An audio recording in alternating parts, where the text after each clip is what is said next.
आज मैं आपको बता रही हूँ गुजरात अहमदाबाद के कमिश्नर विजय नेहरा। अहमदाबाद के कमिश्नर विजय नेहरा, मैं कभी मिली नहीं उनसे, कभी नहीं मिली, लेकिन गुजरात के जो लोग हैं, खासतौर से अहमदाबाद के, उनकी खूब तारीफ करते हैं। उन्हें एक ईमानदार, मेहनती, लोगों के लिए हमेशा खड़े रहने वाला और अहमदाबाद को के विकास को आगे ले जाने में उनकी भूमिका बताते हैं। ये मैं नहीं, अहमदाबाद के लोग तारीफ कर रहे हैं। बट वो ये कि अहमदाबाद के विजय नेहरा कमिश्नर ने एक प्रेस कॉन्फ्रेंस की थी 24 तारीख को, 24 अप्रैल को एक प्रेस कॉन्फ्रेंस की और उन्होंने ये चेतावनी दी थी कि जिस तेजी के साथ अहमदाबाद, गुजरात के अहमदाबाद, जी हाँ, जहां पर नमस्ते ट्रंप हुआ था, उन्होंने वहां कहा कि जिस तेजी से आंकड़े बढ़ रहे हैं, हर 4 दिन में दुगने हो रहे हैं, उस रफ्तार से अगर हुए तो हम हजारों से लाखों तक पहुंच सकते हैं। और एक चेतावनी, अपनी जिम्मेदारी को समझते हुए, धोखे में ना रखते हुए अहमदाबाद के कमिश्नर ने चेतावनी दी। लेकिन असर क्या हुआ? सरकार को पसंद नहीं आया, गुजरात की सरकार को बिल्कुल पसंद नहीं आया कि ये कमिश्नर क्यों ये सब कह रहे हैं। उन्हें खामोश रहना है, आंकड़ों का खेल खेलना सीखना चाहिए उन्हें। और उसके बाद गुस्से में क्या हुआ कि उन्हें 5 मई को कहा गया कि हमें ऐसा लगता है, गुजरात की सरकार ने कमिश्नर को कहा कि हमें ऐसा लगता है कि आप कोरोना वायरस पॉजिटिव जो लोग हैं उनके संपर्क में आए होंगे, इसलिए हम चाहते हैं कि कमिश्नर साहब आप क्वारंटाइन हो जाइए, आप अपने घर पे थोड़े दिन छुट्टी लेकर रहिए। विजय नेहरा जी ने छुट्टी ले ली और अपने घर में क्वारंटाइन हो गए और उनका टेस्ट हुआ 9 तारीख को, 9 मई को, और वो कोरोना नेगेटिव पाए गए।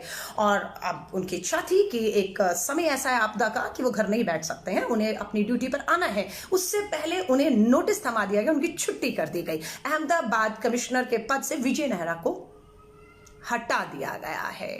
अब आप समझ रहे हैं ये खेल क्या हो रहा है। अब भक्त कहेंगे कि मैं अहमदाबाद के, गुजरात के अहमदाबाद पे क्यों बोल रही हूं। जब हम अपने जम्मू कश्मीर के कश्मीर और श्रीनगर पे पहुंच देंगे तो हम अपने भारत के गुजरात राज्य के अहमदाबाद पे क्यों नहीं बोलेंगे। ये संघी और भक्तों ने क्या किया मालूम है आपको मैं बताती हूं। इन्होंने ये तेरा राज्य ये मेरा राज्य कर दिया, ये तेरे राज्य की सीमा ये मेरे राज्य की सीमा कर दी है। मैं आपको ये चेतावनी दे रही हूं, उनको समझा दीजिएगा। ये कोई हिंदुस्तान पाकिस्तान का बॉर्डर नहीं है, ये हमारा देश है, राज्य है। इन राज्यों की जो सीमाएं, सरहदें आप बनाने की कोशिश कर रहे हैं, वो हम होने नहीं देंगे।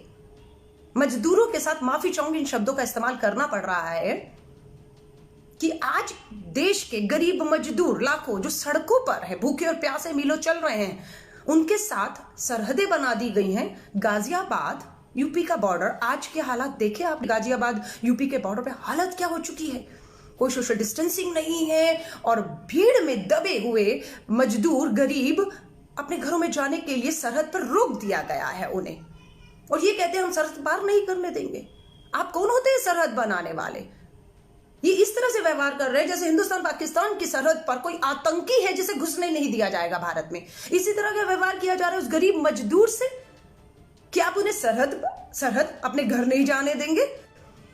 मैं पूरी तरह से इसका विरोध करती हूँ और आपसे समर्थन चाहूंगी कि भारत के अंदर जो सीमाएं बनाई जा रही है, जो सरहदें बनाई जा रही हैं, उन्हें रोका जा रहा है। उनका ये कहना है कि क्या गारंटी है कि ये सरहद में से, अब हमारी सरहद से, सीमा से, गाजियाबाद से, बॉर्डर से, यूपी के बॉर्डर से अंदर आएंगे तो ये कोरोना वायरस पॉजिटिव नहीं होंगे। बिल्कुल इनका टेस्ट करने की जिम्मेदारी आपकी है। अगर कोई कोरोना वायरस पॉजिटिव है भी तो उसका इलाज करने की जिम्मेदारी आपकी है। आप उसको यू कहकर आप उसे भगा कैसे सकते हैं कि आप मेरे राज्य के नहीं हैं, आप मेरे राज्य में काम नहीं कर रहे थे, आप बाहर से हैं, मैं आपको घुसने नहीं दूंगा। ये सरहदें और सीमाएं बनाई जा रही है। आज प्रियंका गांधी जी ने लगातार, क्योंकि कांग्रेस की अध्यक्षा श्रीमती सोनिया गांधी जी ने 3 मई को कहा कि जितने भी गरीब मजदूर सड़कों पर, उनकी मदद करिए, उन्हें खाना, रहना, अगर ट्रेन और बसें की सुविधा देनी है तो कांग्रेस के कार्यकर्ताओं को अपनी पैसे से, जेब से, अपनी पैसे से उनकी मदद करनी चाहिए। प्रियंका गांधी जी के प्रयासों से 1000 बसेस का अरेंज किया गया, 1000 बसेस को, और वो 2 दिन से यूपी के बॉर्डर पे खड़ी हुई है। क्योंकि ये मदद, अगर ये कहते हैं कि राजनीति है तो मैं माफी चाहूंगी, हम राजनीति में हैं और इस समय इस तरह की राजनीति की इस देश को, गरीब मजदूर को सख्त जरूरत है कि आप राजनीति के तहत उन मजदूरों की मदद के लिए 1000 बसेस का इंतजाम कर देती हैं प्रियंका गांधी। 1000 बसेस खड़ी है। इनको ये लगा कि नहीं, ये हवाबाजी होगी, 1000 बसेस, प्रियंका गांधी कैसे कर सकती हैं? पहले इन्होंने 2 दिन आनाकानी की, उसको नकारा, उसमें राजनीति बताई, उसके लिए हामी नहीं भरी।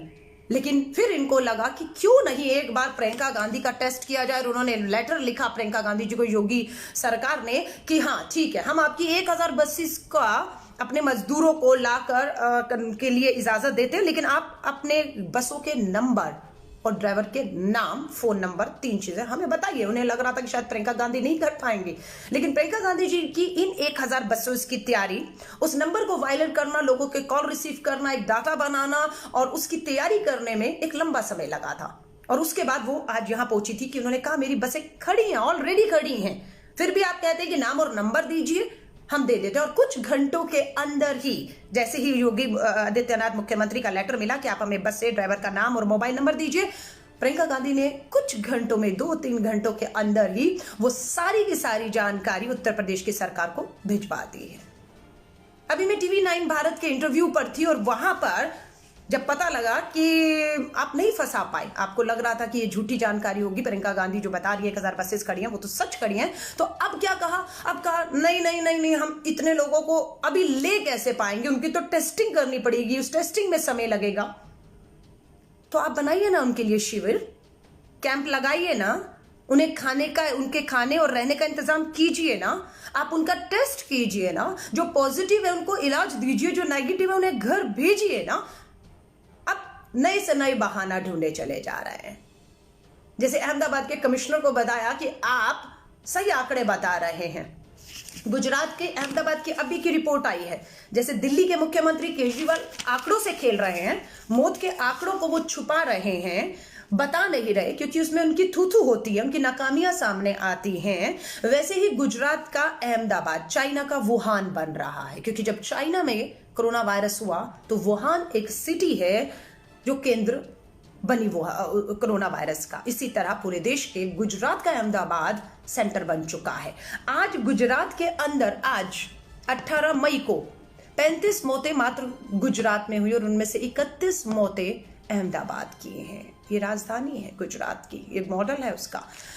आज गुजरात के अंदर 367 अगर मामले आए हैं, तो 367 मामलों में से 263 मामले मात्र अहमदाबाद के हैं। पूरे गुजरात में अगर 11,744 मामले आए हैं पूरे गुजरात में, तो मात्र अहमदाबाद में 8,686 मामले आए हैं। पूरे गुजरात में अगर अभी तक 700 मौतें हो चुकी हैं, तो उसमें से 700 में से मात्र अहमदाबाद में 555 मौतें हुई हैं। आप देख रहे हैं वही गुजरात का अहमदाबाद है, जहां पर समय रहते कार्रवाई न करके नमस्ते ट्रंप के नाम पर लाखों लोगों को स्टेडियम में इकट्ठा किया गया था।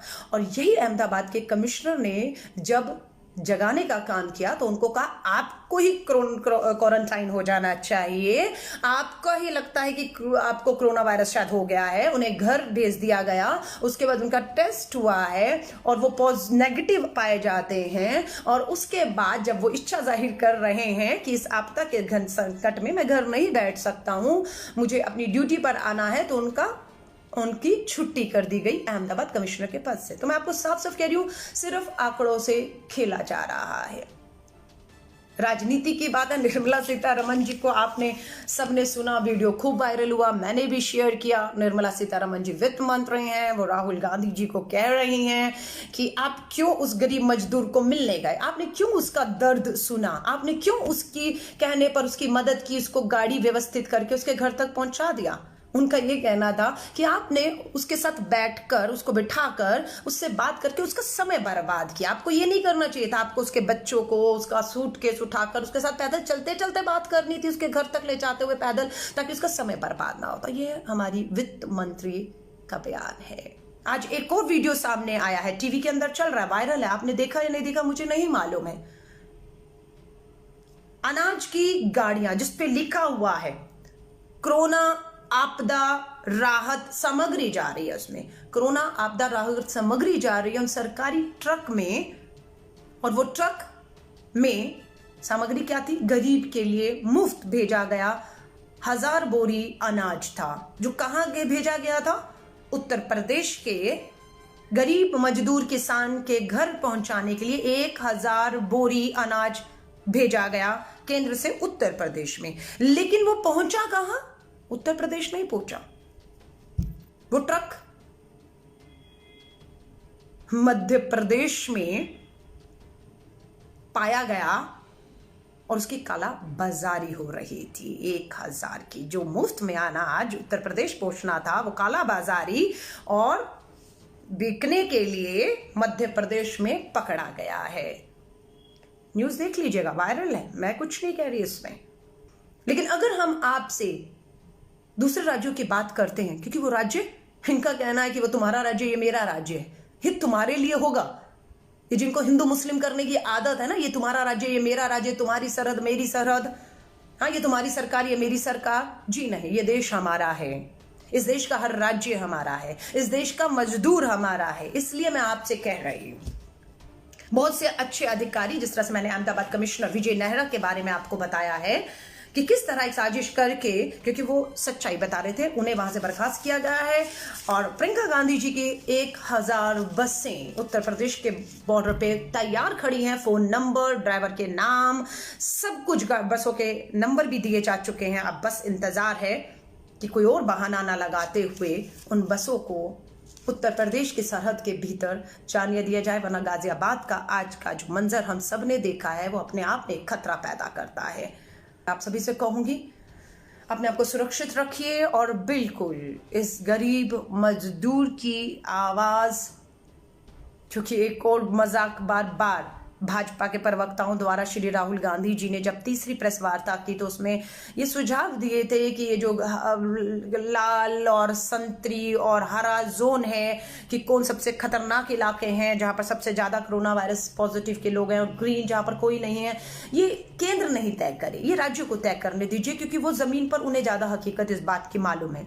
मेरी शुभकामनाएं आप सभी के साथ है और उम्मीद करती हूँ इस वीडियो को ज़्यादा से ज़्यादा शेयर करिएगा, क्योंकि जो बातें मैंने रखी हैं आज, उससे उन सभी को एक ताकत मिलेगी जो इस आपदा में हमारे सहारे पर, हमारी आवाज़ के सहारे पर लड़ रहे हैं। मेरी शुभकामनाएं आप सभी के साथ हैं। जय हिंद, जय भारत।